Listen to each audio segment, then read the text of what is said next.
Hallelujah. आइए हम प्रार्थना करें। परमेश्वर यीशु, हम आज के दिन को तेरे हाथ में देते हैं प्रभु।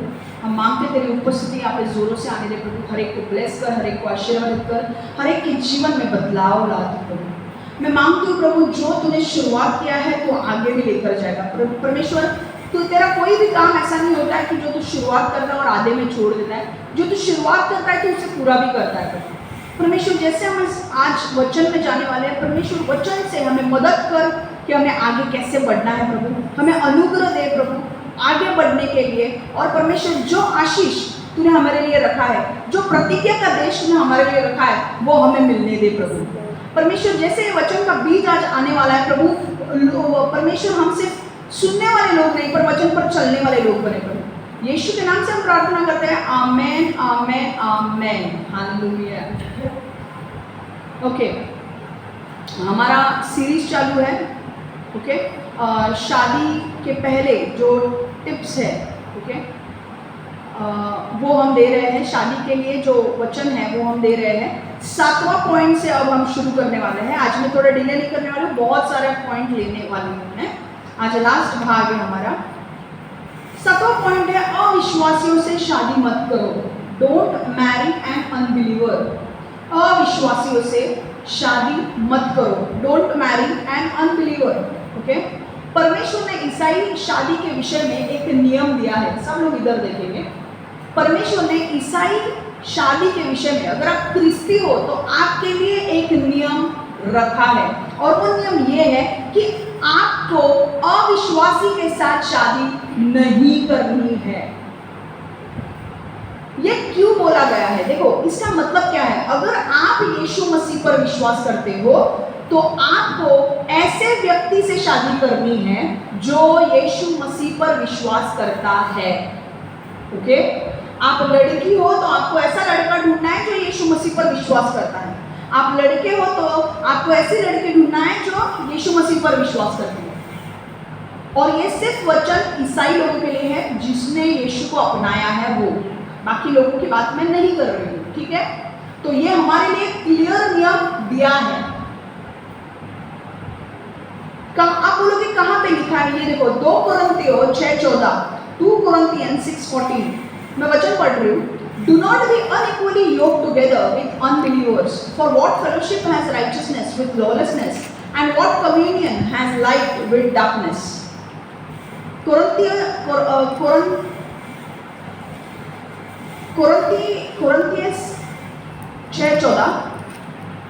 6:14। अविश्वासियों के साथ असमान संबंध जुओं में ना जुड़ो। धार्मिकता तथा अधार्मिकता में कैसा मेलजोल, या ज्योति और अंधकार में कैसा संबंध? जे तुमच्या बरोबरीचे नाही त्यांच्या बरोबर एका जुआ खाली एकत्र येऊ नका, नाही तर नीतिमान व दुष्टपणा यात काय फरक उरला, किंवा प्रकाश व अंधकार यात कोणते साम्य आहे? समझ में आ रहा है? तो ये वचन क्या कह रहा है? देखो, ये वचन हमें बहुत जबरदस्त चीज एक बता के जाती है। आपको जिन लोगों ने यीशु पर विश्वास किया है, अगर आप सिंगल हो, आपकी शादी नहीं हुई है, तो आपको ऐसे लड़के या लड़के के साथ शादी करनी है जो यीशु मसीह पर विश्वास करता है और वचन पर चलता है। अब ये ऐसा क्यों बोला गया है? देखो, वचन देखो, 2 Corinthians 6:14। अविश्वासियों के साथ असमान संबंध जुआ में न जुड़ो। वापस बोल रही हूँ, अविश्वासियों के साथ असमान संबंध जुआ में न जुड़ो। धार्मिकता तथा अधार्मिकता में कैसा मेलजोल, या ज्योति और अंधकार में कैसा संबंध? अब आपको जुआ का अर्थ पता है क्या है? जुआ मतलब पता है आपको क्या है? जुआ मतलब गैम्बलिंग नहीं। हिंदी में, इंग्लिश में बोलते हैं योक, हिंदी में बोलते हैं जुआ। अब क्या है वो हम समझते हैं, उसके बाद आपको अच्छी तरह से वचन समझ में आएगा। देखो, जुआ मतलब इंग्लिश में उसको बोलते हैं योक। ओके, जुआ एक लकड़ी की पट्टी होती है जो 2 बैलों को एक दूसरे से और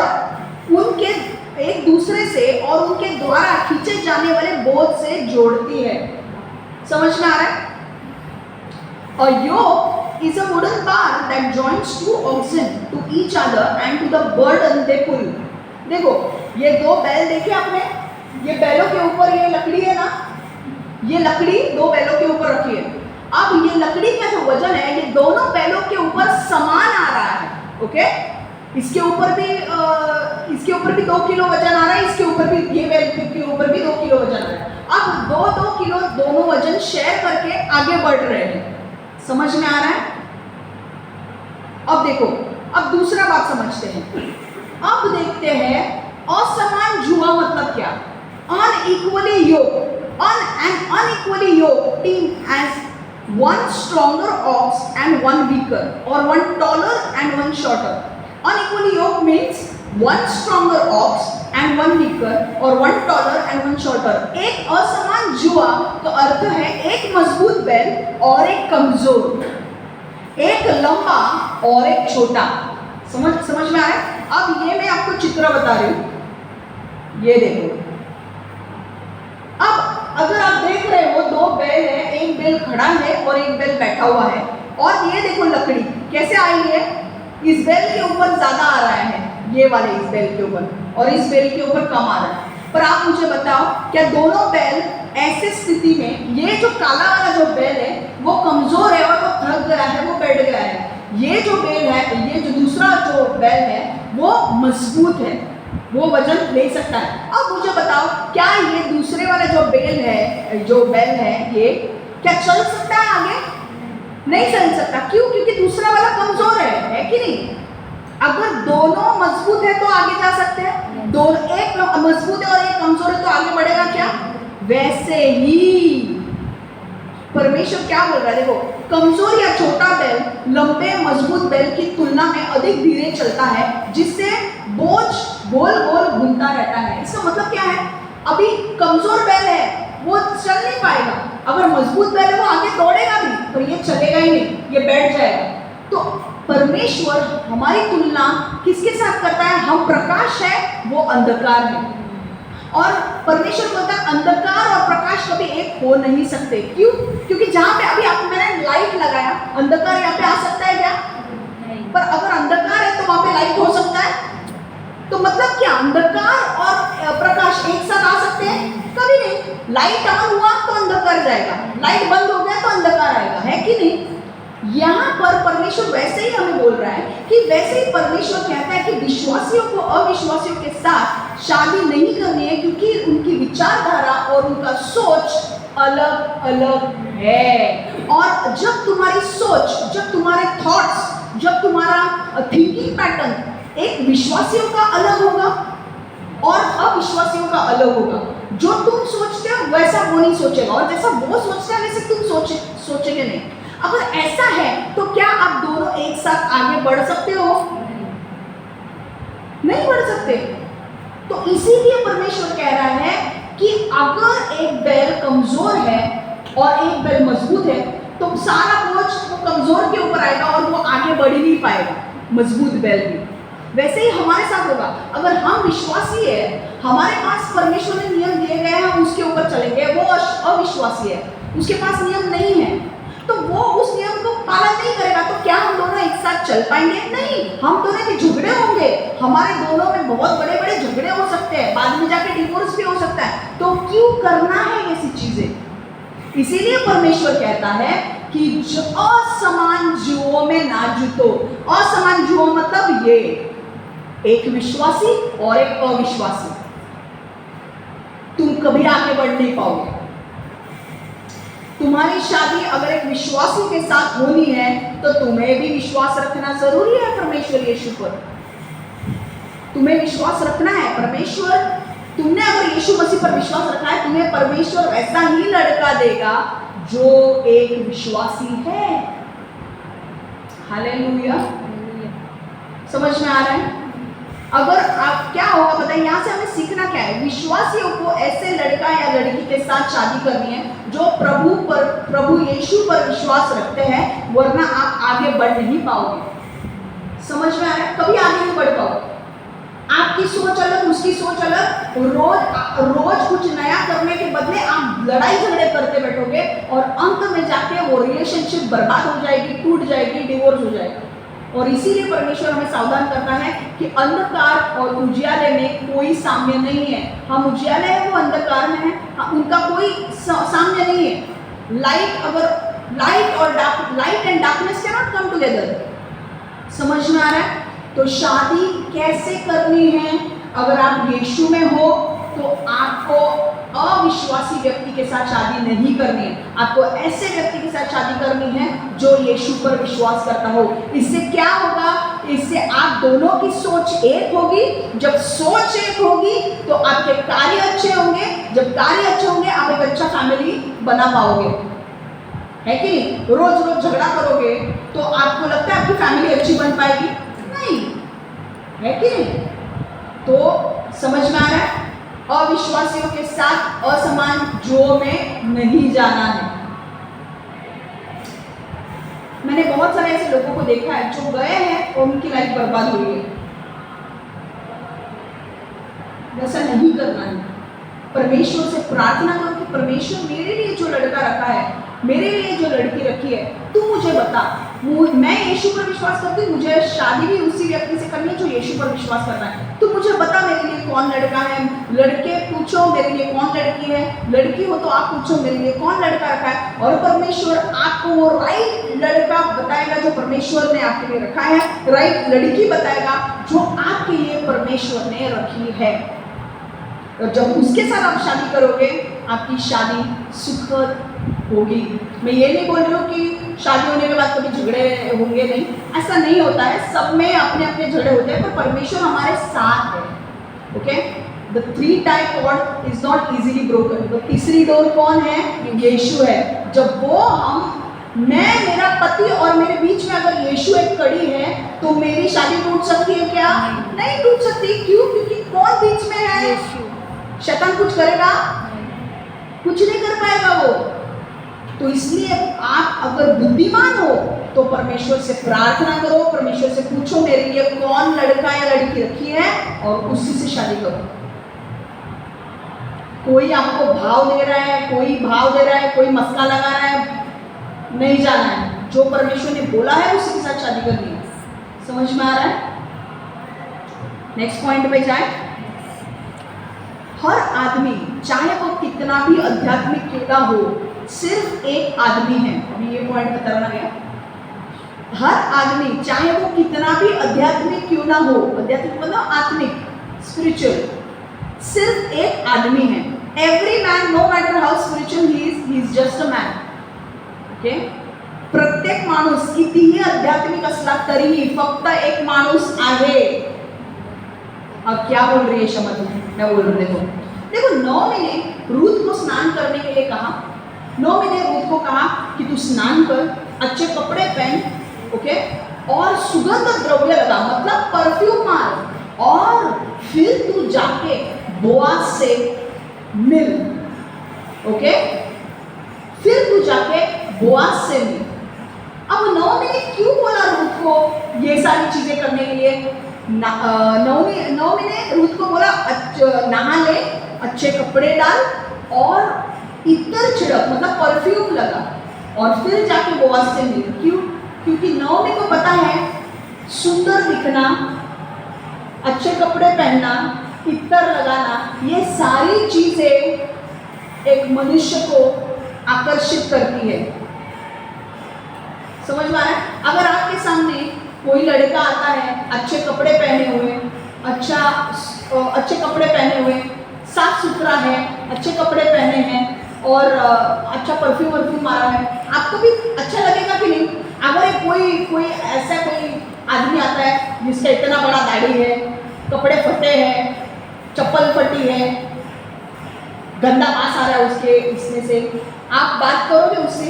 अच्छा नहीं लगेगा ना आपको? नौमी ये जानती थी कि अगर बोआज को आकर्षित करना है तो रूथ को स्नान करना है, अच्छे कपड़े पहनने हैं और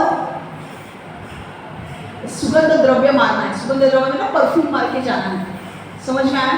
आप बोलोगे ये कहाँ पे लिखा है? देखो वचन, रूथ 3:3, जाओ, वचन जाओ, नहाओ और अच्छे वस्त्र पहनो, सुगंध द्रव्य लगाओ और खलियान में जाओ, किंतु बोआज के सामने तब तक ना पड़ो जब तक वह रात्रि का भोजन ना कर ले। समझ में आ रहा है क्या? देखो वॉश योरसेल्फ, रूथ 3:3, देखो wash yourself and anoint yourself, put on your best garment and go down to the threshing floor, but do not make yourself known to the man until he has finished eating and drinking। देखो ये point समझा? Ruth ने, नौमी ने क्या बोला? Ruth तू नहा ले, अच्छे कपड़े पहन, परफ्यूम लगा और फिर बॉस से मिलने के लिए जा। अब यहाँ से हमें क्या समझना है? देखो एक चीज मेरे को बताओ, कौन आदमी, कौन ऐसा व्यक्ति है जिसको ऐसे लोग पसंद नहीं आते? कौन ऐसा व्यक्ति है कि जो अगर आपने अच्छे कपड़े पहने हैं, साफ सुथरा अपने आप को रखा है और आपने परफ्यूम मारा है, तो कौन ऐसा व्यक्ति है कि आपको इग्नोर करेगा, आपको नजरअंदाज करेगा? कोई करेगा? अगर आपके सामने भी ऐसा कोई व्यक्ति आता है, अच्छा साफ सुथरा है, कपड़े पहने हैं, परफ्यूम मारा है, आप उसको इग्नोर करोगे? अगर वो आपको टाइम पूछेगा, कुछ बोलेगा, तो आप तुरंत बता दोगे कि नहीं? क्योंकि आपको अच्छा लगता है कि नहीं? एक अच्छा लगता है, हाँ बाबा साफ सुथरा है कि नहीं? अगर उसके बदले कोई भिखारी आया, आपको बताएंगे ये बताना टाइम क्या हुआ, क्या बोलोगे? ये आगे क्यों? मतलब उसके यहाँ से बदबू आती है। मैं किसी को नीचा दिखाने के लिए नहीं बोल रही हूँ, पर कई बार होता है ना, लोगों की बदन से बदबू आती है, कपड़े फटे हैं, तो हमें एक गंदा लगता है कि नहीं? नेचुरल है वो, है कि नहीं? हम टाइम तो उस भिखारी को बता देंगे, पर आप दूर से बोलेंगे, है कि नहीं? अगर उसके बदले कोई पॉश, कोई अच्छा साफ सुथरा व्यक्ति आता है, तो आप उसके बाजू में जाके बोल सकते हैं हाँ, क्योंकि आपको गंदा नहीं लगता है कि नहीं? अब आपके सामने मैं आने वाले दिनों में ये मैं क्यों बोल रही हूँ? क्योंकि आने वाले दिनों में आपकी शादी तय होने वाली है। जिनके हो गए उनकी बात नहीं, सिंगल लोगों की बात कर रही हूँ मैं। खुश हो रहे भाई शादी वाले लोग भी? सिंगल लोगों की शादी होने वाली है, ओके? क्या खुशी मना रहे हैं? सुनो, वो व्यक्ति आपका चरित्र तो देखेगा, आपका चरित्र तो देखेगा, और आप कैसे रहते हो वो भी देखेगा। समझ में आ रहा है? अगर मैं सिर्फ शादी की बात नहीं कर रही हूँ, पर अगर आप बाहर भी 4 लोगों को मिलने के लिए जाते हो, जब आप ऑफिस जाते हो, आप 4 लोगों के घर पे जाते हो, आपको डिसेंट वे से उनके घर पे जाना है, अच्छा तरीके से ये होके जाना है। मैं सिर्फ शादी की बात नहीं कर रही हूँ, कहीं पे भी आप जाओ, आप अपने आप को साफ सुथरा रखो, अच्छे कपड़े पहनो और अच्छा परफ्यूम मार के जाओ। प्रेजेंटेबल, इंग्लिश में बोलते हैं प्रेजेंटेबल। आप ऐसा आ जाओ जिससे लोग आकर्षित हो। मैं आकर्षित मतलब वो नहीं बोल रही हूँ, एक प्रेजेंटेबल मतलब लोगों को आपको देखकर अच्छा लगे। समझ में आ रहा है? हमको किसी को आकर्षित करने के लिए नहीं जाना, पर एक बोलते हैं ना, लोगों को आपको देख के अच्छा लगना चाहिए। ऐसा नहीं कि बाल ऐसे खड़े हैं, ये इधर किधर भी है, बाल ऐसे है, इयररिंग्स कुछ भी पहने हैं। लेडीज लोगों को पार्लर करना चाहिए, क्योंकि वो आप देखो, लड़के लोगों का मुंह कोई देखता नहीं है ज़्यादा, लड़कियों का पार्लर देखेंगे। अभी ये मैं बहुत ज़्यादा डिटेल में जा रही हूँ, बहुत खुशी हो रही है, खुशी हो रही है। सी अभी मुझे बहुत डिटेल में नहीं जाना है, क्योंकि बहुत सारे दूसरे लोग भी ये देखते हैं, बट लड़कियों का पार्लर हार्डली 100-200 में हो जाता है, मेन चीज़ें। तो आप अपने आप को अच्छा रखना है, क्योंकि लोग आप देखे या ना देखे, लोग आपको देखते हैं। आप किसी लड़के को, अगर आप लड़का एक देखने को आए आपको, तो आप बोलोगे क्या आंखें बंद कर? वो देखेगा ही आपको, आपका चरित्र भी देखेगा, पर वो आपको देखेगा, है कि नहीं? तो आपको कैसे रहना है? अच्छा साफ सुथरा रहना है, अच्छे कपड़े पहनने हैं, परफ्यूम लगाना है और डिसेंट लुक होना चाहिए। समझ में आ रहा है? Decent look. देखो, अगर एक ऐसा व्यक्ति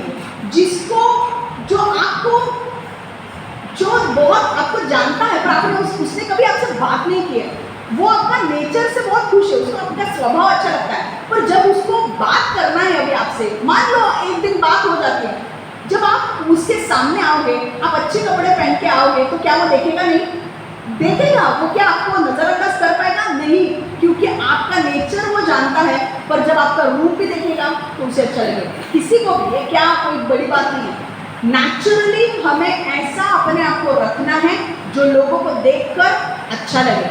अगर हमें किसी को दूसरे लोग सही तरीके से पहन के कपड़े पहन के नहीं आते, अपने आप को सही तरीके से रखते नहीं तो हमें अच्छा नहीं लगता, वैसे ही सामने वाले को भी हम अच्छे नहीं रख सकते। बहुत सारे लोग परफ्यूम नहीं मारते हैं, काम तो बहुत करते हैं, परफ्यूम नहीं मारते, इतना गंदा स्मेल आता है ना। मारो, अपने आप को साफ सुथरा रखो, और ये किसी को खुश करने के लिए नहीं, परमेश्वर की महिमा के लिए करो। समझ में आ रहा है? For the glory of God अपने आप को प्रेजेंटेबल रखो कि अगर कोई व्यक्ति मुझे देखता भी है तो उसे मैं साफ सुथरी लगूं। समझ में आ रहा है? देखो एक चीज है, अपने रिश्ते को ज्यादा आध्यात्मिक बनाने की कोशिश मत करो। मतलब कई बार क्या होता है पता है, हम इतने आत्मिक हो जाते हैं ना कि हम बोलते हैं कि अरे वो तो लड़का अगर मुझे देखने को आ रहा है, परमेश्वर ने उससे बात की है, तो मुझे इतने अच्छे कपड़े पहन के जाने की क्या जरूरत है। तुम ज्यादा ओवर स्पिरिचुअलाइज मत करो चीजों को। जो चीजें एक सांसारिक व्यक्ति को देखकर आकर्षित करते हैं, एक सांसारिक व्यक्ति जो चीजों को देखकर आकर्षित होता है, वही एक आध्यात्मिक आदमी भी उन चीजों को देखकर आकर्षित होता है। क्यों? क्योंकि आपका जो आदमी या औरत है वो कोई स्वर्गदूत नहीं है, वो हाड़ और मांस से बनाए लोग हैं, और उनके अंदर फीलिंग्स हैं, उनके अंदर इमोशंस हैं। आप साफ सुथरा जाओगे तो आपके लिए अच्छा है। शादी के प्रपोजल्स के लिए कभी कभी आप कैसे बंठन के जाते हो, मैं इतना नहीं बोल रही हूँ कि इतना बंठन के जाओ, पर एक प्रेजेंटेबल, आप प्रेजेंटेबल लुक होना चाहिए आपके ऊपर, एक ऐसा लुक होना चाहिए कि भाई सामने वाले को देखकर आपको अच्छा लगना चाहिए। जो भी आप डाल रहे हो, लेगिंग्स है, कुर्ती है, मैचिंग डालो, एक ब्लू एक ब्लैक, कुछ भी मत डालो, जो क्वालिटी है, जो जैसा डालना है वैसा डालो। पार्लर करना है, पार्लर में जाके करो चीजें। अगर आप कोई लड़के से मिलने के लिए जाने वाले हो, पार्लर करना है, पार्लर में जाके आओ, फेस का जो करना है करो। सिर्फ उसको मिलने के लिए नहीं, इन जनरल भी अपने आप को साफ सुथरा रखो।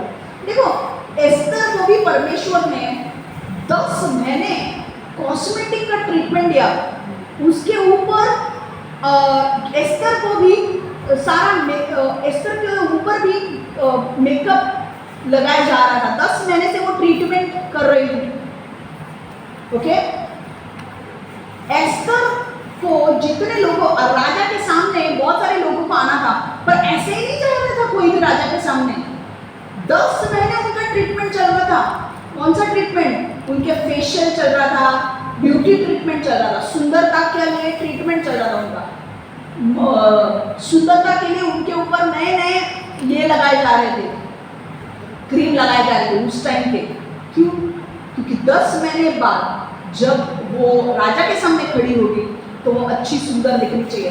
क्यों एस्तर को ट्रीटमेंट से जाने को क्यों जाना पड़ा एस्तर को उस ट्रीटमेंट से, ब्यूटी ट्रीटमेंट से? क्या जरूरत है? अगर ये परमेश्वर ही काम करने वाला है, राजा के अंदर परमेश्वर बोलने वाला था कि भाई ये तेरे लिए है, इसी को सिलेक्ट कर, तो ब्यूटी ट्रीटमेंट की क्या जरूरत है कि नहीं? सुंदर बनने की क्या जरूरत थी जब परमेश्वर बोला? पर परमेश्वर क्या बोलता है? जो काम तुमको करना है वो तुमको करना है, जो काम मुझे करना है वो मुझे करना है। मैं राजा के हृदय को संभालूंगा, पर तुम्हें भी सही तरीके से उसके सामने जाना है। और मैं सिर्फ लड़कियों को नहीं बोल रही हूँ, और लड़के आजाद नहीं है, मैं लड़कों को भी बोल रही हूँ। तुम एक लड़की को मिलने जा रहे हो, हाफ पैंट में मत जाओ। हाय, हाफ पैंट डाल के, हाफ पैंट नहीं जाना डालना है, फुल पैंट डालो, जीन्स डालो और मिलने के लिए जाओ। डिसेंट, फॉर्मल डालना है तो फॉर्मल डालो, जीन्स डालो, टी शर्ट डालो, but be decent. Half pant में नहीं जाना है लड़कियों को मिलने के लिए। अगर आपने बाल काटे नहीं है, थोड़ा डिसेंट लुक में जाओ। अगर आपने दाढ़ी वाड़ी होगी, इतनी बड़ी दाढ़ी लेके जाओगे, वो दाढ़ी देख के उधर से भाग जाएगी। कट करो, ट्रिम करो, शेव करो। ट्रिमिंग, अगर आप दाढ़ी रखते हो ट्रिमिंग करो, अगर आप नहीं रखते हो दाढ़ी तो शेव करो। ये मुझे बोलना नहीं चाहिए, पर अभी मैं बोल रही हूँ बिकॉज कुछ लोगों को ये भी नहीं समझ में आता है। समझ में आ रहा है? ट्रिमिंग करो या शेव करो, जो भी है। अगर आप दाढ़ी रखते हो तो ट्रिमिंग करो, समझ में आ रहा है? पर साफ सुथरा जाओ। आप जब ऑफिस में जाते हो तो कैसे बन के जाते हो? 4 लोगों के साथ आप मिलने वाले हो, 4 लोग आपको देखने वाले हैं, आप अच्छी तरह से जाते हो कि नहीं? ये आपके साथ जन्म भर रहने वाला व्यक्ति है, उसको मिलने के लिए जा रहे हो, कैसे जाना चाहिए आपको? सही तरीके से जाओ। इसीलिए नवमी क्या बोल रही थी रूथ को? नहा ले, अच्छे कपड़े पहन, सुगंध द्रव्य मार, परफ्यूम मारो बाबा, परफ्यूम मारो मारो मारो परफ्यूम। मेरे को ना परफ्यूम में बहुत पैसे जाते हैं, ये परफ्यूम में पैसा। लोग आपकी पता है आपकी ये करते हैं, पीछे से आपके बारे में बात करते हैं लोग। 100 रुपए डालने से कुछ फर्क नहीं पड़ने वाला है। सही तरीके से जाओ, परफ्यूम मारो। अगर आपको पता है आपका पसीने का बदबू आता है, मैं ये प्रैक्टिकल चीजें आपको दे रही हूँ, प्रैक्टिकल चीजें। मुझे तो किसी ने बोला नहीं, कौन आके तेरे को सामने बोलेगा क्या ये गंदा बास आ रहा है? बहुत लोग हंस रहे हैं भाई, बहुत लोग हंस रहे हैं, सबकी लग रही है, सबको पता है कि कहीं ना कहीं तो लग रही है उन्हें। परफ्यूम मारो, अच्छा ये लगाओ, क्रीम लगाओ, मॉइस्चराइजर लगाओ, बॉयज के लिए नहीं बोल रही मैं, पाउडर लगाओ और अच्छी तरीके से जाओ, समझ में आया? और don't over spiritualise your relationship. अपने रिलेशनशिप को आध्यात्मिक बनाने की जरूरत नहीं है। जो आपका वो आदमी जो है, जो परमेश्वर ने आपके लिए रखा है, या जो लड़की आपके लिए परमेश्वर ने रखी है, वो हार्ड और मांस से बनाई हुई लड़की है। उसके अंदर फीलिंग्स है, उसके अंदर इमोशंस है। वो गंदे जाओगे तो उसको अच्छा नहीं लगेगा, समझ में आ रहा है? सांसारिक व्यक्ति जो यीशु में नहीं है, उसे कौन सी चीजें अच्छी लगती है? सेम वही चीजें आध्यात्मिक व्यक्ति को भी अच्छी लगेगी। आप सिंपल सोचो, आपके सामने एक लड़की आती है, अच्छी कपड़े पहने हुए हैं, बाल वाल बना के आई हुए है, सब टिप टॉप है, अच्छा लगेगा कि नहीं आपको? लड़का भी अच्छा आता है, शूज या जो भी पहन के, पॉलिश फॉर्मल्स या जो भी डाल के, हाफ पैंट नहीं है, हाफ पैंट शादी के बाद, अभी हाफ पैंट मत पहन के आओ, समझ में आ रहा है? तो ये सारी चीजें आपको ध्यान में रखनी है, समझ में आ रहा है? और इसलिए देखो, जब आप डेटिंग कर रहे हो, डेटिंग मतलब बहुत सारे लोग ना डेटिंग ये शब्द इस्तेमाल करते हैं तो उनको ऐसा लगता है कि बाप रे क्या शब्द बोला है। डेटिंग क्या होता है? डेटिंग मतलब 2 व्यक्ति मिलते हैं ये जानने के लिए कि हम एक दूसरे के साथ शादी कर सकते हैं कि नहीं। शादी के पहले आप मिलते हो कि नहीं? कई बार कुछ लोगों के मम्मी पापा आते हैं, पर कई लोगों के कैसा होता है कि जो लड़का और लड़की अलग से मिलते हैं। तो वो लोग क्यों मिलते हैं? वो लोग इसलिए मिलते हैं एक दूसरे का स्वभाव जानने के लिए कि क्या मेरा स्वभाव उसके साथ मैच हो रहा है, क्या उसका स्वभाव मेरे साथ मैच हो रहा है, कि हम आगे चलकर शादी के लिए जा सकते हैं।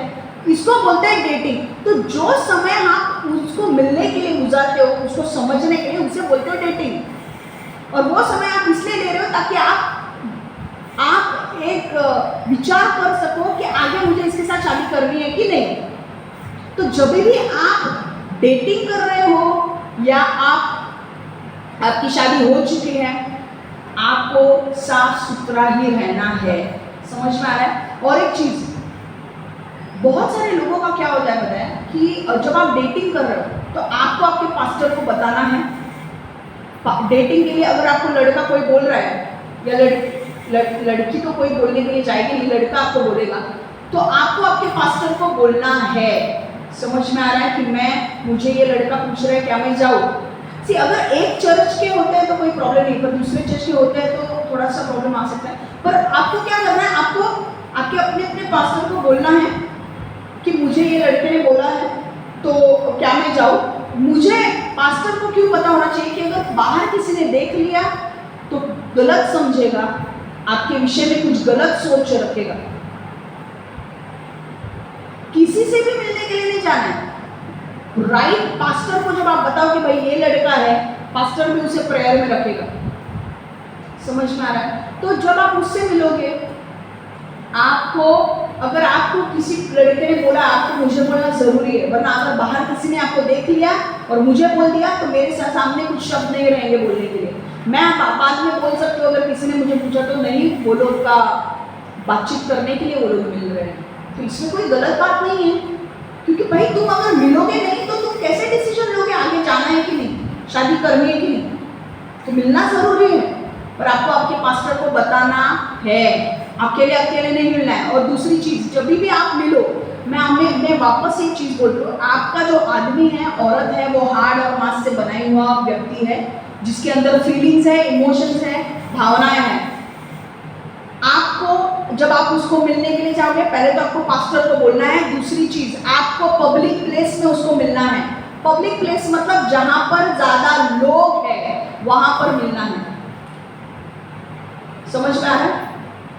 आप रेस्टोरेंट में मिल सकते हो, लंच के लिए जा सकते हो, डिनर के लिए जा सकते हो, कोई प्रॉब्लम नहीं है। डिनर भी कभी एकदम 10 बजे वो सब नहीं, 8 बजे मिलकर, आपका 7:30 8 बजे मिलकर 9:30 बजे तक अगर आप घर पे आते हो, ठीक है। कभी कभी क्या होता है, रात का भी डिनर में एक्चुअली क्यों बोल रही हूँ, क्योंकि कुछ लोग काम पे होते हैं, उनको दोपहर का लंच मिलेगा नहीं, इसलिए वो रात को ही छूटने के बाद मिल सकते हैं। तो डिनर ठीक है, ओके, एज लॉन्ग एज आप पास्टर को बता रहे हो और आप ऐसे जगह पे जा रहे हो जहाँ पे बाकी के लोग मौजूद है, कोई प्रॉब्लम नहीं है।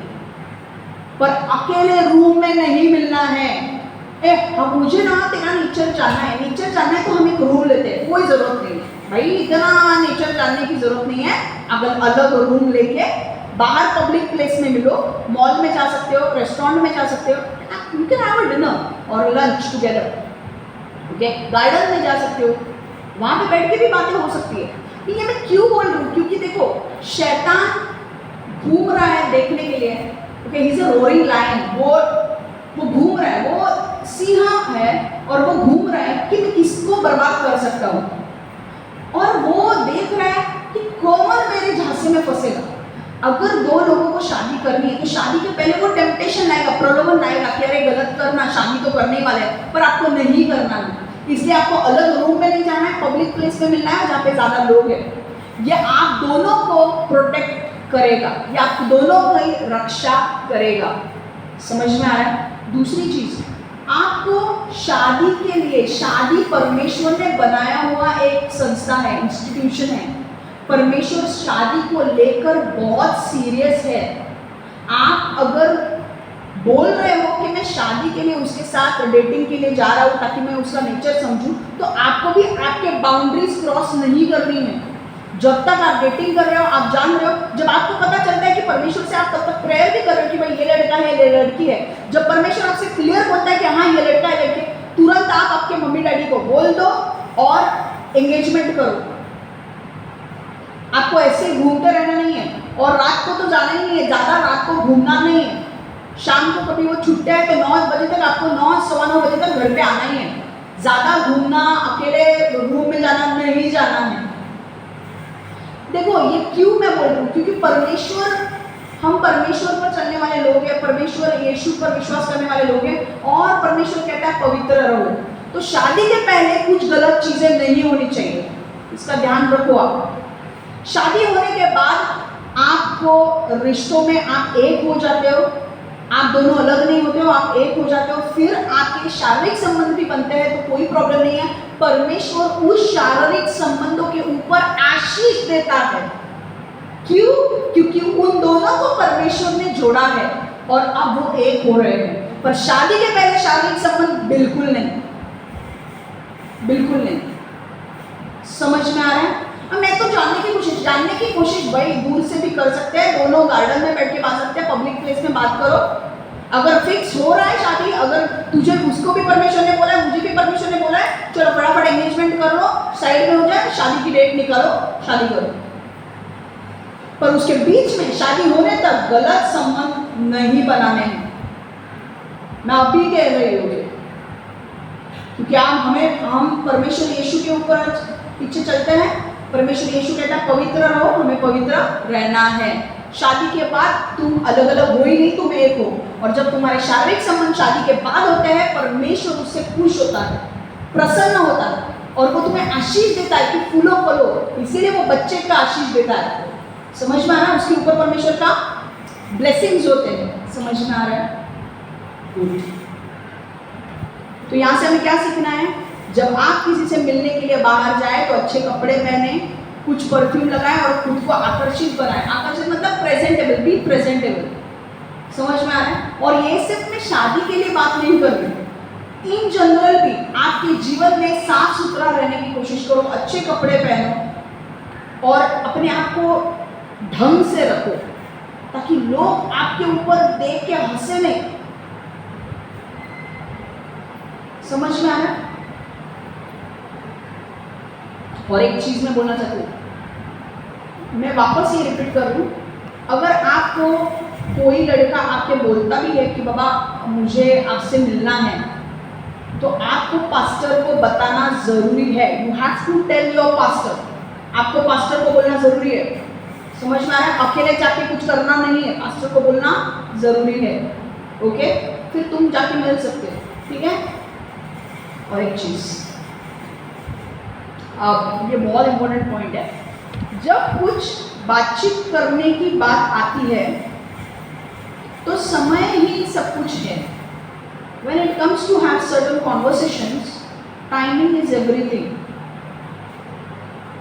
When it comes to having certain conversations, timing is everything. जेव्हा जेव्हा तुम्हाला महत्त्वाचं बोलायचे आहे तेव्हा वेळ ही सर्व काही असते। समझ में आ रहा है? टाइमिंग एक ऐसी चीज है ना भाई, अगर सही टाइम पे किया ना तो अच्छा फल मिलेगा, अगर गलत टाइम पे किया तो गलत फल मिलेगा। अब मैं क्या बोल रही हूँ, इधर देखो,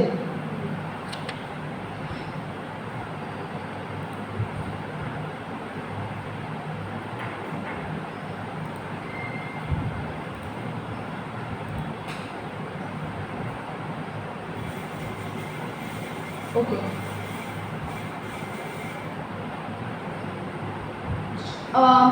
एक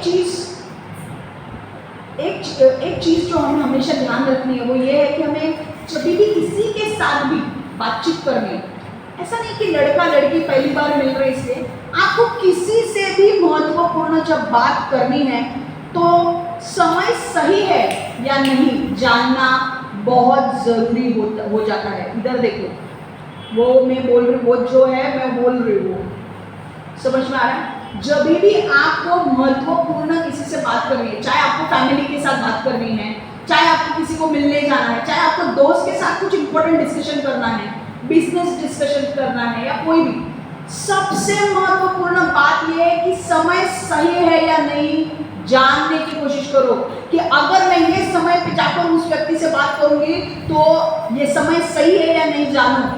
आप बोलोगे कैसे जानना है, मैं बता दूं। देखो, नौमी ये बात अच्छी तरीके से जानती थी। नौमी ने क्या बोला रूथ को कि तू नहा ले, अच्छे कपड़े पहन ले, सुगंध द्रव्य मार और जा खलियान में, पर वहां पर जाकर इंतजार कर, तब तक इंतजार कर जब तक बोआज खा पी नहीं लेता है। जब तक बोआज खा पी नहीं लेता है। जब बोआज खा पी ले और जब वो सोने जाए और वो चद्दर ओढ़े अपने ऊपर, तब तू जाकर वो चद्दर उसके पैर को खोल दे। तो यहाँ पे कहाँ लिखा है, देखो रूथ 3:3, देखो रूथ 3:3, जाओ, रूथ 3:3, जाओ नहाओ और अच्छे वस्त्र पहनो, सुगंध द्रव्य लगाओ और खलियान में जाओ, किंतु बोआज के सामने तब तक ना पड़ो जब तक वह रात्रि का भोजन ना कर ले। Therefore wash yourself, Ruth 3:3. Therefore wash yourself, anoint yourself, put on your best garment, go down to the threshing floor, but do not make yourself known to the man until he has finished eating and drinking. इसका मतलब क्या है? देखो, ये महत्वपूर्ण बात ये है कि एक व्यक्ति के साथ जब अगर एक व्यक्ति, मान लो अगर एक व्यक्ति भूखा है, थका हुआ आया है, हाँ, अगर वो सपोज मान लो एक परिवार है, अगर एक हस्बैंड घर पे आता है काम करने के बाद थका हुआ आता है, अपना बैग रखता है और उसकी बीवी आने के बाद तुरंत अगर उसको बोलना चालू करे, इलेक्ट्रिसिटी का बिल ये आया है, गैस खत्म हुआ है, पैसे चाहिए, तो आपको लगता है वो आदमी उस अपने पत्नी से प्रेम से बात करेगा? वो और चिढ़ेगा या नहीं? मुझे बताओ, चिढ़ेगा ना? क्यों? क्योंकि अभी अभी आया है, उसने रेस्ट भी नहीं किया है, उसने हाथ मुंह नहीं धोया है, पानी नहीं पिया है, चाय नहीं पिया है, खाया नहीं है। आप ऐसे वक्त में उसके साथ बात करोगे तो आपका काम होगा? अगर किसी का दोपहर का टाइम सोने का होगा, उस टाइम पे अगर आप फोन करते हो, आपको लगता है वो फोन उठाएगा? नहीं। आपको कुछ बातें करने के लिए सही समय है कि नहीं आपको जानना जरूरी है। मैं आपको अपना उदाहरण बताती हूँ। मुझे याद है मैं इजराइल जा रही थी। मुझे याद है मैं जीसस कॉल्स गई थी और परमेश्वर ने मुझे पहले हफ्ते, मैंने एक उदाहरण पहले भी दिया था, पहले हफ्ते मुझे बोला कि मैं बैठी हूँ जीसस कॉल्स में और अचानक वहाँ पे अनाउंसमेंट चालू हो गया कि जेरूशलेम टूर, जेरूशलेम टूर। पहला हफ्ता मुझे नहीं समझा कि क्या बोल रहा है, पर मेरे अंदर कुछ परमेश्वर कार्य कर रहा था जेरूशलेम टूर के बारे में। मैं जिंदगी में आउट ऑफ इंडिया कभी नहीं गई थी। 2013 में पहली बार आउट ऑफ इंडिया में गई। तब जब पहली बार परमेश्वर मुझसे बात कर रहा था तो मेरे को अंदर लेने के लिए नहीं हो रहा था, पर मेरे को पता है कि मुझे कुछ हो रहा है। जब मैं वो जेरूशलेम टूर के बारे में सुनती हूँ तो मेरे अंदर परमेश्वर कुछ काम कर रहा है। दूसरी बार मैं गई, वापस उस जेरूशलेम टूर के बारे में अनाउंसमेंट होने लगी। यरूशलेम टूर हम लेकर जाने वाले हैं, यरूशलेम टूर लेकर जाने वाले हैं, जिनको आना है रजिस्टर करो, जिनको आना है रजिस्टर करो। अरे मेरे अंदर ऐसा हो रहा है ना कि पूछो मत। और मैंने पता नहीं क्या किया, मैंने जाके एक हिम्मत करके एक पैम्पलेट ले लिया उनसे। मैंने बोला एक पैम्पलेट दे दो भाई, इसके ऊपर क्या इन्फॉर्मेशन है वो तो पढ़ूं, क्योंकि मम्मी डैडी तो मेरे को छोड़ेंगे नहीं। मैंने सोच ही लिया था मम्मी डैडी तो मुझे छोड़ेंगे नहीं। मैंने पैम्पलेट ले लिया, मैं घर पे आई, मैं घर पे मुझे बेचैनी हो रही है, मैं कुछ काम नहीं कर पा रही हूँ। मैं सिर्फ एक ही विचार मेरे मन में आ रहा है कि जेरूशलेम टूर, जेरूशलेम टूर। और मैं बोल रही हूँ भाई नहीं, मैं कुछ काम करने जाती हूँ तो मेरे को बार बार परमेश्वर जेरूशलेम टूर के बारे में बात कर रहा है। मैंने बाद में पूछा परमेश्वर तू चाहता क्या है? मैं कुछ काम पे ध्यान नहीं दे पा रही हूँ, तू मुझे बताएगा मेरे साथ हो क्या रहा है? तब परमेश्वर ने मुझे बोला तुझे जेरूशलेम टूर पे जाना है। और मैंने बोला क्या? जेरूशलेम टूर के ऊपर? मैंने बोला मैं तो कभी आउट ऑफ इंडिया गई नहीं हूँ, मैं कैसे जाऊंगी? परमेश्वर ने मुझे बोला तुझे जेरूशलेम टूर जाना है और तुझे तेरे मम्मी डैडी से बात कर रहे हैं। मैंने बोला भाई अब तो लगी, अब मेरी आवाज लगने वाली है। अब मेरे मम्मी, मुझे तो पता है मेरे मम्मी डैडी कभी मेरे को अलाउ नहीं करेंगे आउट ऑफ इंडिया। हाँ विद इन इंडिया ठीक है, आउट ऑफ इंडिया नहीं करेंगे अलाउ। पर जब देखो परमेश्वर की ओर से जो चीजें होती है ना, उसे कोई रोक नहीं पाता। हमारे मम्मी डैडी भी कन्विंस हो जाते हैं उस चीज से, है कि नहीं? हमारे मम्मी डैडी भी एक्सेप्ट करते हैं, हाँ ऐसा करना चाहिए। देखो मेरे मम्मी डैडी मेरे को आउट ऑफ इंडिया कभी नहीं छोड़ते, पर वो परमेश्वर की ओर से था ना, तो मेरे मम्मी डैडी के अंदर भी वो शांति आई कि नहीं मेरी बेटी जा रही है। अभी आपको मैं बताती हूँ कैसे मुझे परमेश्वर ने बोला। मेरे मम्मी से बात किया तो मम्मी ने मेरे को बोला मुझे प्रॉब्लम नहीं है, तू इजराइल जाने वाली है, मुझे प्रॉब्लम नहीं है, तुझे पूछना पड़ेगा पापा से। अगर तेरे डैडी बोलते हैं जाने के लिए तो ठीक है। अब मैंने बोला भाई ये तो बहुत बड़ा ये संकट है यार, मेरे पापा ने हाँ बोलना चाहिए या परमेश्वर। देखो तुम्हें हायर अथॉरिटी से, हायर अथॉरिटी मतलब परमेश्वर ने ऑलरेडी बोल के रखा है कि भाई जाना है, बीच में कोई आ नहीं सकता। जब परमेश्वर हाँ बोलता है तो उसके विरुद्ध कोई जा नहीं सकता। पर एक ऐसा होता है ना कि यार अगर मेरे मम्मी डैडी ने भी प्यार से मुझे परमिशन दी तो मुझे भी ज़्यादा अच्छा लगेगा, है कि नहीं? तो मम्मी से तो परमिशन मिल गई थी। अब बात आई मेरे पापा की, तो मैं बोली थी बाप रे अभी ये रजिस्ट्रेशन भी जल्दी जल्दी करना है, तो मुझे भी पापा से बात करनी पड़ेगी। और मेरे पापा गए थे हाइकिंग के लिए, वो हाइकिंग से आ गए और वो बहुत खुश थे, इतने खुश थे ना, सारी चीज़ें हम लोग को बता रहे थे कि कश्मीर के उधर वो हाइकिंग के लिए गए थे, तो हमने ये किया वो किया वो किया। और मैं उनकी सब बातें सुन रही थी, वो बहुत हंस रहे थे, खुशी से मेरे को सब शेयर कर रहे थे। और मेरे अंदर परमेश्वर ने बात करना शुरू किया। बैठे बैठे मैं ऐसे बैठी, मैं उनकी सुन रही हूँ, परमेश्वर बोल रहा है बात कर, पप्पा को बोल, तेरे डैडी को बोल। मैंने बोला नहीं ना परमेश्वर अभी नहीं, मेरे को मुझे डर लग रहा है, पापा क्या बोलेंगे, वो भी आउट ऑफ इंडिया। परमेश्वर मेरे को छोड़ ही नहीं रहा था, मेरे को दूसरा काम ही कुछ करने नहीं दे रहा था जब तक मैं अपने पापा को ना बताऊं कि मेरे को जेरूशलेम टूर के बारे में बोलना है। मैं इधर उधर देख रही हूँ, मैं उनकी बातें सुनती रही हूँ, पर मेरे अंदर परमेश्वर बोल रहा है अरे उनको बोल जेरूशलेम टूर के बारे में। मैंने बोला मैं हिम्मत करके बोलती हूँ। अब फिर मैंने क्या बोला, मैंने मेरे अंदर ऐसा आया, परमेश्वर बोला देख वो हंस रहे हैं। मैंने बोला हाँ यही अच्छा मौका है, वो बहुत खुश है, वो बहुत हंस रहे हैं, अच्छा है चांस मारो। क्योंकि जब आदमी खुश होता है वो खुशी से परमिशन भी दे देगा, जब दुखी होगा तो देगा क्या, नहीं। और ऐसे समय पे मैंने उनको पूछा कि पापा मुझे भी बाहर जाना है, तो वो हंसने लगे, हंस के मेरे को पूछते क्या तुझे भी बाहर जाना है। मैंने बोला हाँ। किधर जाना है, मैंने बोला आउट ऑफ इंडिया जाना है। क्या बोलते क्या आउट ऑफ इंडिया, उन्होंने बोला कि कहाँ जाना है तुझे आउट ऑफ इंडिया। मैंने बोला मुझे ना इजराइल जाना है, इजराइल टूर का आ रहा है, मुझे जाना है। तो उन्होंने बोला कि इजराइल, पहले मुझे ये बता कि भाई तुम इजराइल क्यों जाना चाहती है। मैंने बोला मुझे जाना है और ये जीसस कॉल से वो लोग टूर लेकर जा रहे हैं। तो पापा ने बोला वो लोग टूर लेकर जा रहे हैं जीसस कॉल्स वाले। मैंने बोला हाँ, और उनके साथ लोग भी होंगे। मैंने बोला हाँ उनके साथ लोग भी होंगे।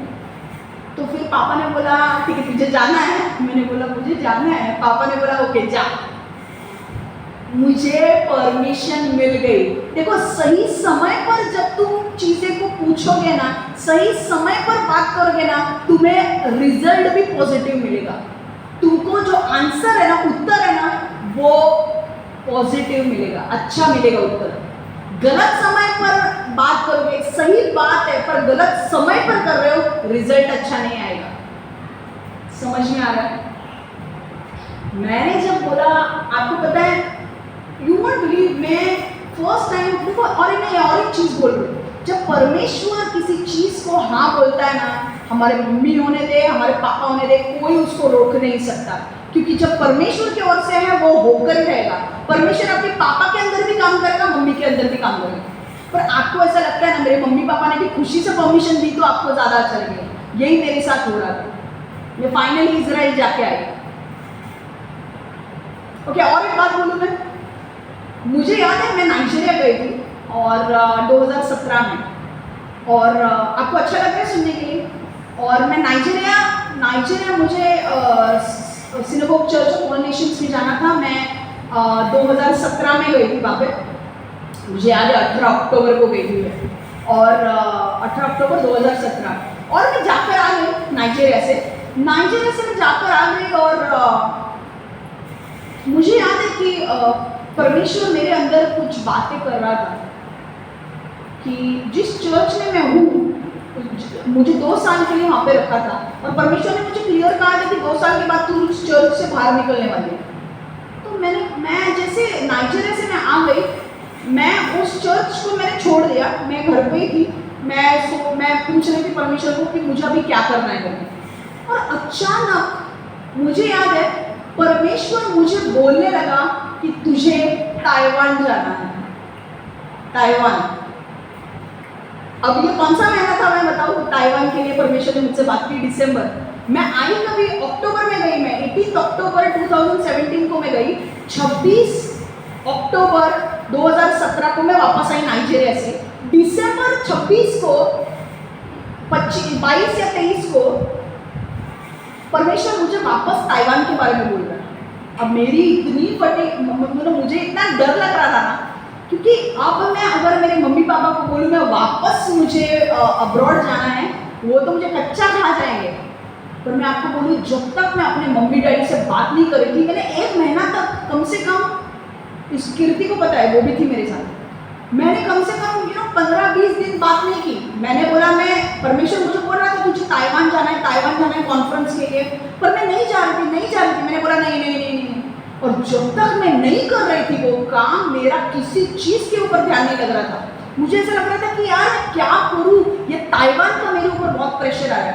आखिर में जाके मैंने मेरे मम्मी पापा से बात किया, जब टाइम अच्छा था। मैंने देखो किसको मम्मी पापा भेजेंगे क्या बार बार, अभी फॉरेन से आई अभी वापस। मैंने उनको बोला मैं मेरे पैसे से जा रही हूँ। आपको पता है सही समय पर मैंने ये पूछा, मेरे मम्मी पापा ने ताइवान जाने की भी परमिशन दे दी। मैं आपको बोल रहा हूँ ना, जब आप सही समय पर परमेश्वर, जब एक तो पहला आपको देखना है कि परमेश्वर की ओर से है कि नहीं। जब परमेश्वर की ओर से है ना तो आपको कोई रोक नहीं पाएगा। और जब सही समय पर आप बात करोगे ना तो आपको रिजल्ट पॉजिटिव ही मिलेगा। मैं ताइवान जाके आई और मैंने बाद में परमेश्वर को बोला, परमेश्वर ने हाथ जोड़ दी, अभी मुझे बाहर मत भेज, थक चुकी हूँ अभी। फिर एक साल मैंने कुछ नहीं किया, 2019 को चर्च चालू हुआ। हालेलुया, आमेन।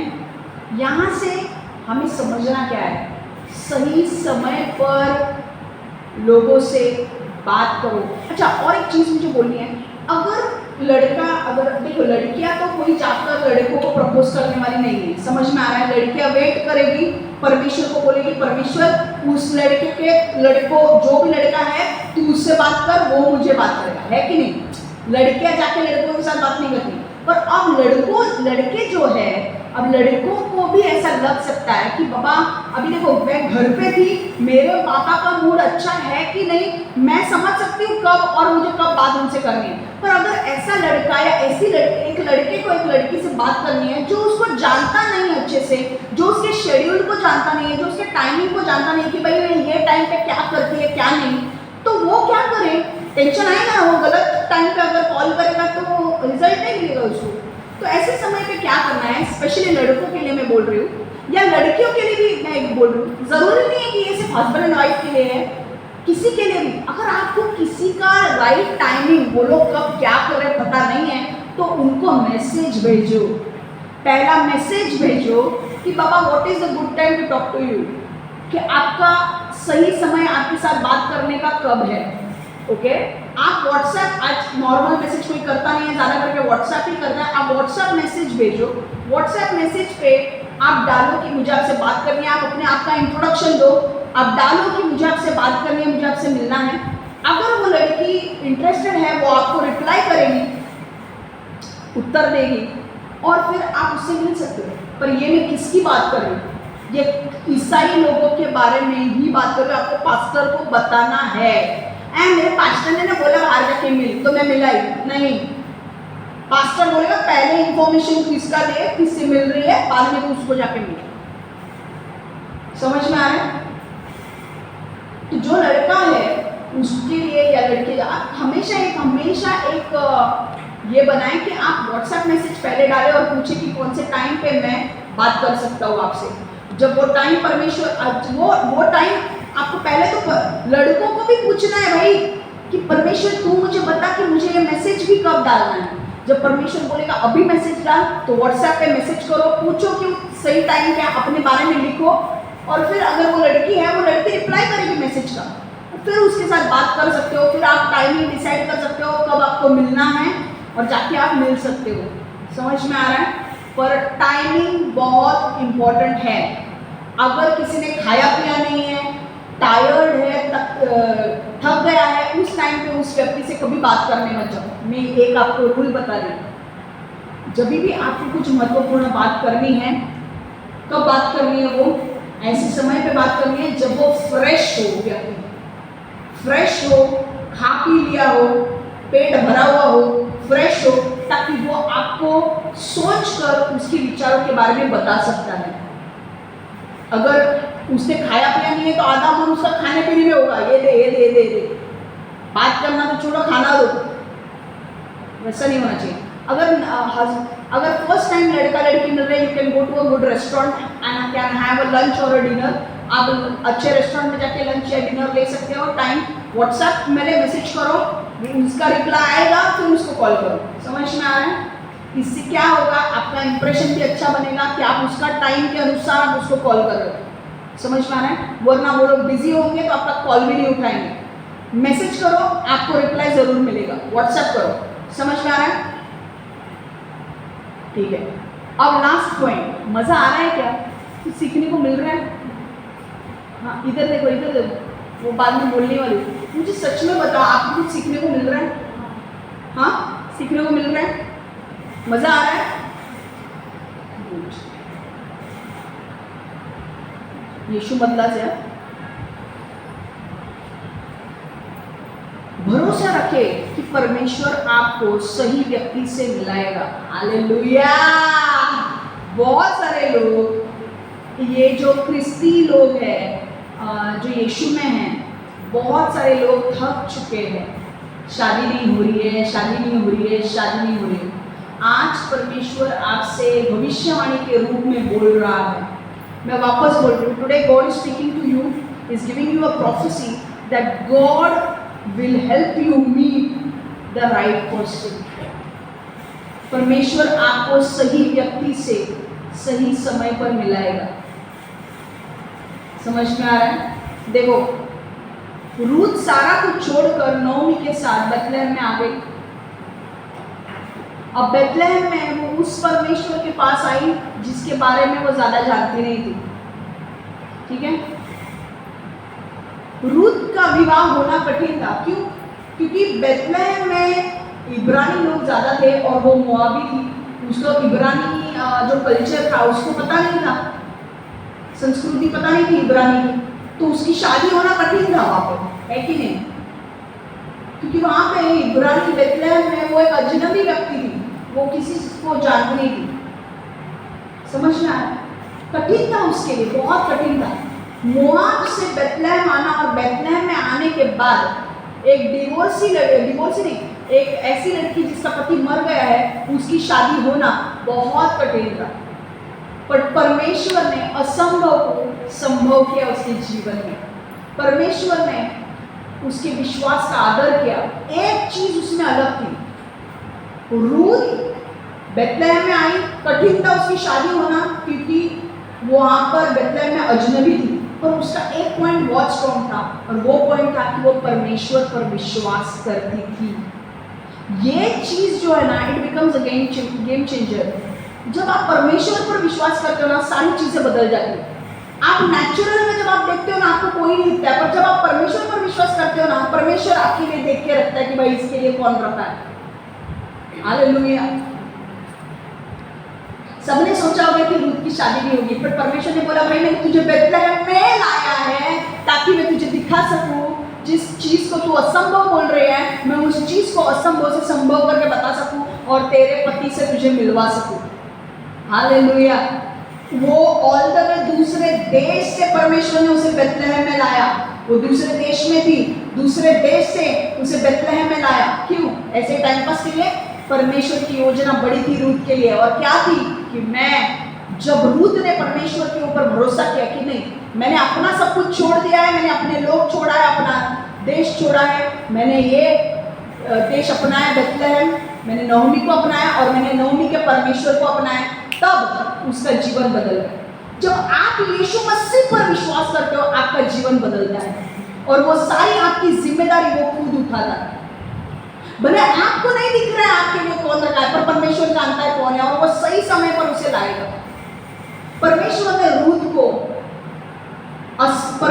रूथ के जीवन में असंभव को संभव किया। आपको पता है,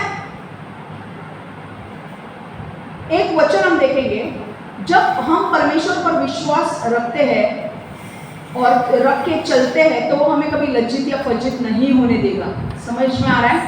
Romeo, when you follow God, He will never put you to shame. Romeo 10:11 For the scripture says, whoever believes on Him will not be put to shame. आप परमेश्वर पर विश्वास करते हो, परमेश्वर आपको राइट लड़का राइट लड़की से मिलाएगा and you will thank God for what He did in your life. I'm telling you, trust Him. He'll never put you to shame. Romeo 10:11 जो कोई उसमें विश्वास रखता है उसे निराश नहीं होना पड़ेगा। हालेलुया। तो सब लोग हंसो, स्माइल दो, स्माइल चाहिए मुझे। बत्ती सी किधर है? नहीं है? कवळे नाही ना? हाँ, वाह वाह वाह, किती छान दिसते, ती किती छान दिसते, ती बघ नाही आहे, ताईला नाही आहे, नाही ताई मला असं करून दाखवले। समझ में आ रहा है? जो परमेश्वर पर विश्वास रखता है उसे निराश नहीं होना पड़ेगा। हालेलुया। आज नहीं तो कल परमेश्वर आपके जीवन में अद्भुत कार्य करेगा। बोलो आमेन। आमेन। देखो, परमेश्वर ने रूथ के जीवन में जो असंभव था उसे संभव किया। उसने रूथ को उसके जीवन साथी से मिलाया बेथलेहम में। एक देश छोड़कर दूसरे देश में आने के लिए बोला, और दूसरे देश में आकर भी मैं तुझे बताऊंगा रूथ कि तुझे किस जगह जाना है, किससे मिलना है। हालेलुया। परमेश्वर ने रूथ और बोआज को परमेश्वर ने मिलाया उसके सही समय पर। परमेश्वर ने रूथ और बोआज को मिलाया पर परमेश्वर के सही समय पर। जब परमेश्वर का सही समय आया तब वो दोनों मिले। तो अगर आपको नहीं कोई मिल रहा है इसका मतलब ये नहीं आपकी शादी नहीं हो रही है, इसका मतलब ये नहीं कि परमेश्वर नियंत्रण में नहीं है। परमेश्वर का सही समय आपके जीवन में आना बाकी है। समझ में आ रहा है? देखो, जिस दिन रूथ धान्य इकट्ठा करने गई तो बराबर, इधर देखो ना, इधर देखो, इधर उधर, मैं वही बोल रही हूँ। जिस दिन रूथ धान्य इकट्ठा करने के लिए गई वहां पर बहुत सारे खेत थे। बराबर से वो बोआज के खेत में क्यों गई? किसने बोला उसको बोआज के खेत में जाने के लिए? परमेश्वर ने उसे रूथ के अंदर बात की, रूथ तुझे यहाँ नहीं जाना है ना यहाँ, तुझे ये खेत में काम करना है। रूथ को पता नहीं था वो बोआज का खेत है। परमेश्वर को पता था मुझे इसकी शादी बोआज से करनी है, तुझे खेत में भी बोआज के ही जाना है, किसी और के खेत में नहीं जाना है। हालेलुया। क्या रूथ को पता था? रूथ तो जानती तक नहीं थी बोआज कौन है, पर परमेश्वर को पता था कि मैंने इन दोनों को जोड़ा है, रूथ और बोआज को।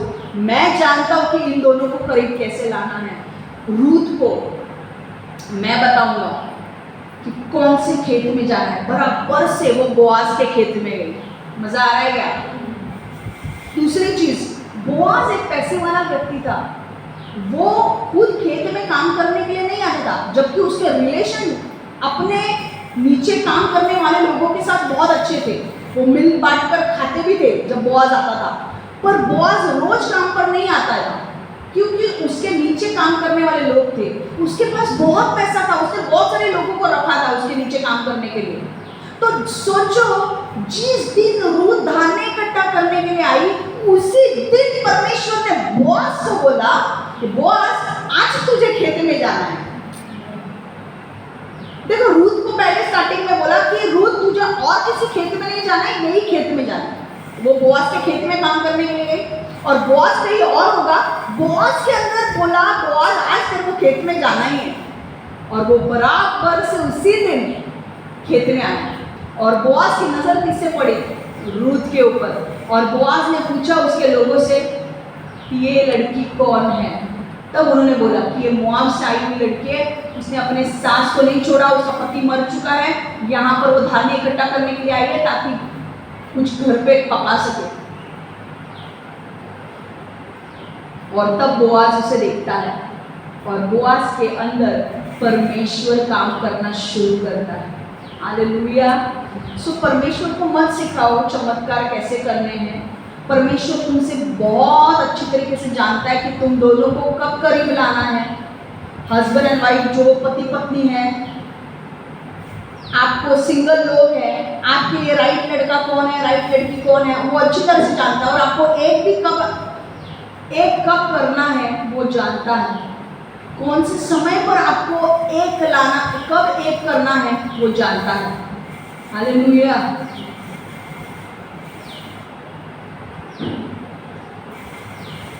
जो व्यक्ति परमेश्वर यीशु पर विश्वास रखता है और उसके वचन पर चलता है, वो उसे दिशा देता है। समझ में आ रहा है?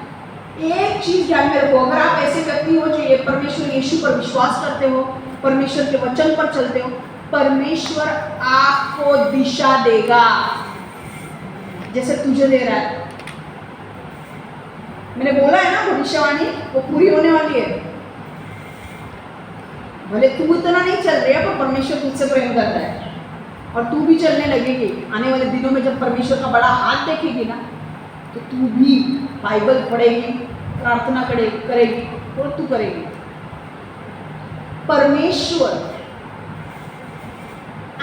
जब आप परमेश्वर के ऊपर विश्वास करने वाले, यीशु पर विश्वास करने वाले व्यक्ति है, परमेश्वर आपको कौन सा बिजनेस करना है वो आपको बोलेगा। आपको कौन सा, अगर सपोज मान लो अगर आपके पास 5 जॉब के ऑफर आ गए, ओके, आपने कंपनी में जॉब करने के लिए डाला था, 5 जगह से आपको इंटरव्यू के लिए बुलाया है, तो आप बोलेंगे परमेश्वर मुझे बता कौन सा इंटरव्यू, कौन सी जगह तेरी ओर से है। परमेश्वर आपको एग्जैक्टली बताएगा ये जगह। मुझे याद है परमेश्वर ने, मैं जब प्रेयर कर रही थी, परमेश्वर मुझे सही जगह बता, मुझे कहाँ इंटरव्यू देने के लिए जाना है। मैं रो रही थी, परमेश्वर ने मुझे बोला ओपन योर जीमेल अकाउंट। मैंने जीमेल अकाउंट ओपन किया, मुझे इंटरव्यू लेटर आया था एनएससी से, नेशनल स्टॉक एक्सचेंज, और मुझे एनएससी आईटी, मैं आईटी में थी, मैं टेस्टर का काम करती थी, आई वाज अ टेस्टर, मैंने एमसीए किया है and I was a tester. तो मैं वहाँ पे इंटरव्यू देने के लिए गई और मेरा इंटरव्यू में मैं पास भी हो गई, पर मुझे कौन से इंटरव्यू के लिए जाना है, परमेश्वर ने मुझे बताया कि तुझे एनएससी में इंटरव्यू देने के लिए जाना है। और मैं आपको बोलूँ, मैं एनएससी में 5 साल तक रही। अगर ये परमेश्वर की ओर से नहीं होता तो मैं टिक पाती क्या? मैं नेशनल स्टॉक एक्सचेंज में थी और I was working as a tester and I completed my MCA, मैंने एमसीए किया है मेरा। तो और उस वक्त पता है आपको, एक जब इंटरव्यू देने के लिए मैं गई ना, तो वहाँ पे ज़रूरत क्या थी पता है आपको? एमसीए होना चाहिए, मास्टर्स ऑफ कंप्यूटर एप्लीकेशंस, ये होना चाहिए। क्यों? अगर ये नहीं है, ये डिग्री आपके पास नहीं है तो आपको एंट्री नहीं मिलेगी। और मैंने अपना एमसीए कंप्लीट किया, कंप्लीट करके 2 महीने हुए और 2 महीने के बाद परमेश्वर ने मुझे ये जॉब दिया। और रिक्वायरमेंट क्या थी? एमसीए कंप्लीट होना चाहिए। गई मैं, मुझे जॉब मिला, मैं अंदर गई एनएससी में। कौन सा जॉब लेना है, कौन सा कंपनी ज्वाइन करना है, कौन से बिजनेस ज्वाइन, कौन सा बिजनेस करना है। अगर आपको बिजनेस करना है, परमेश्वर आपको बोलेगा कौन सा बिजनेस करना है, किससे मिलना है। अगर आप बोलोगे कि परमेश्वर मेरे पास 2-3 लोगों ने मुझे, सपोजिंग आप एक चर्च में हो, 2-3 लोगों के प्रपोजल्स मुझे आए हैं चर्च से, पर मुझे कौन से लड़के के साथ शादी करनी है, कौन सी लड़के के साथ शादी करनी है, मुझे कैसे समझेगा? परमेश्वर से प्रार्थना में पूछो, परमेश्वर आपको क्लियरली बताएगा कि कौन है आपके लिए लड़की। आपको वो लड़का, वो लड़की के लिए परमेश्वर शांति देगा, और वो शांति किसी और लड़की, किसी और लड़के के लिए नहीं आएगी।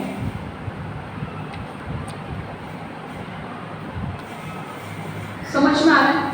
ये आपके लिए होगा। क्यों होगा? क्योंकि आप परमेश्वर के पीछे चल रहे हो, परमेश्वर पर भरोसा रख के चल रहे हो। तो परमेश्वर की भी जिम्मेदारी बनती है कि ये मेरे ऊपर भरोसा रख रही है, मैं उसको गलत रास्ते पर नहीं जाने दूंगा। कल उठ के आपके बच्चों को कौन से स्कूल में डालना है, आपको पूछना होगा परमेश्वर से कि कौन से स्कूल में डालूं, कहां पर मेरा बच्चा अच्छा पढ़ेगा। परमेश्वर आपको बताएगा। वचन देखो, साम्स, भजन संहिता 37:23। यहोवा सैनिक की सावधानी से चलने में सहायता करता है और वह उसको पतन से बचाता है। स्तोत्र संहिता 37:23। परमेश्वर सैनिकाला सावधगिरीने चालण्यास मदत करतो। सैनिक मतलब हम उसके सैनिक है। परमेश्वर सैनिकाला सावधगिरीने चालण्यास मदत करतो, परमेश्वर त्याला पडण्यापासून सावरतो। पडून देतो, लिहिलंय पडण्यापासून। इंग्लिश में क्या लिखा है? Steps of a good man are ordered by the Lord and he delights in his way. English में बहुत अच्छा लिखा है। उसने लिखा है, ऐसे लिखा है कि steps of the good man, एक भले आदमी के पैरों को परमेश्वर दिशा देता है, कमांड करता है पैरों को उसके कि ये पैर इधर ही आने चाहिए। तुम्हारे पैरों को, मतलब परमेश्वर तुम्हारे लिए तुम्हें दिशा देगा कि तुम्हारे पैरों को डायरेक्शन देगा कि तुम्हें यहीं पे आना चाहिए, यही काम करना है, यहीं पे जाना है, इसी व्यक्ति से मिलना है। Hallelujah. Steps of a good man are ordered by the Lord and he delights in his way. Hallelujah.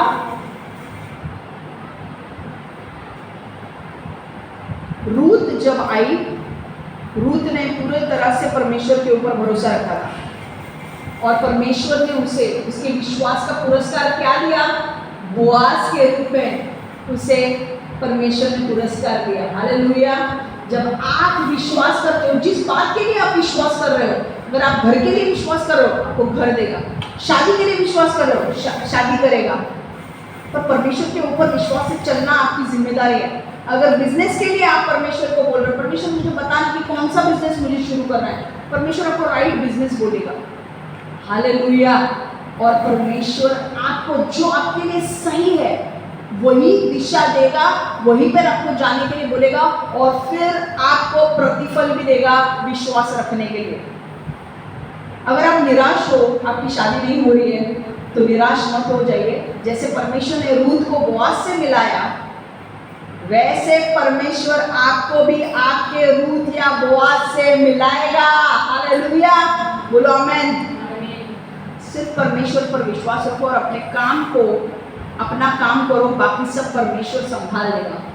अपना काम क्या करना है, कैसे भी रहना है, क्या साफ सुथरा रहना है, अच्छे कपड़े पहनना है, परफ्यूम भी लगाना है। बोलो, मुझे मत बोलो कि पैसा जाना है, पैसा जाने दो, आपको अच्छी तरह से रहना ही है।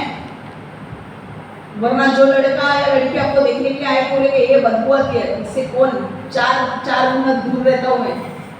वो उधर बैठेगा, आप इधर बैठ के लंच करोगे, डिनर करोगे।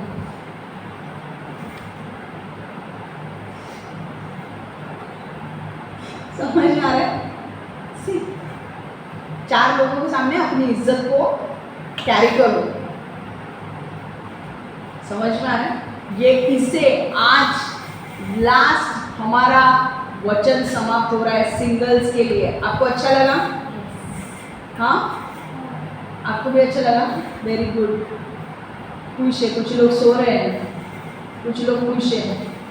जिनकी शादी हो गई वो सो गए। क्या है, रोज का है हमारी शादी के लिए, अभी क्या सुनना है। परमेश्वर को बोलो, परमेश्वर नया फ्रेशनेस आपके जीवन में लाएगा। मैं शादी पुरानी नहीं होती, परमेश्वर उसे नया करेगा। आपके पति के अंदर आपके लिए प्रेम देगा, आपके अंदर आपके पति के लिए प्रेम देगा। परमेश्वर उसे नयापन डालता है। पता है लोग 25 साल की शादी में क्या है उनके बीच में अभी रहता है, कुछ अलग है क्या उनके, पर 25 साल तक वो लोग एक साथ रहते हैं। क्यों? क्योंकि परमेश्वर उनके अंदर और प्रेम और प्रेम और प्रेम डालता है। हालेलुया, आमेन। मैं प्रेयर करती हूँ सबके लिए। अभी परमेश्वर यीशु, जैसे हमने ये 3 हफ्ते ये वचन सुना है सिंगल्स के लिए, हम विश्वास करते हैं कि परमेश्वर आने वाले दिनों में तू राइट लड़का और राइट लड़की लाएगा और हमारी जितने भी सिंगल्स लोग हैं उनकी शादी करेगा। परमेश्वर मैं मांगती हूँ प्रभु कि जो जितने भी सिंगल्स है ऑल ओवर द वर्ल्ड, जितने भी लोग सिंगल हैं उनकी शादी होने दे प्रभु। राइट लड़का उनको मिलने दे, राइट लड़की मिलने दे। हर एक बंधन शैतान का टूट जाए, हर एक शैतान का जो गलत मकसद सिंगल्स के लिए रखा है वो टूट जाए। राइट लड़का है, राइट लड़की है, उन दोनों की शादी हो और वो तेरे राज्य के लिए बड़े बड़े काम करे प्रभु। ये जो वचन का बीज मैंने बोया है प्रभु, ये वचन का बीज उनके जीवन में बहुत बड़ा फल लाए प्रभु। यीशु के नाम से मैं प्रार्थना करती हूँ, आमेन, आमेन, आमेन। वापस जाने के पहले मैं वापस एक बार आपको याद दिलाती हूँ, टाइमिंग इज एवरीथिंग। कॉन्वर्सेशन कब करना है परमेश्वर से पूछो, और अगर आपको टाइमिंग पता नहीं है व्हाट्सएप करो और सामने वाले का टाइम लो। ठीक है, समझ में आ रहा है? ये बहुत इंपॉर्टेंट बात है। ठीक है, so God bless you all, take care, good bye.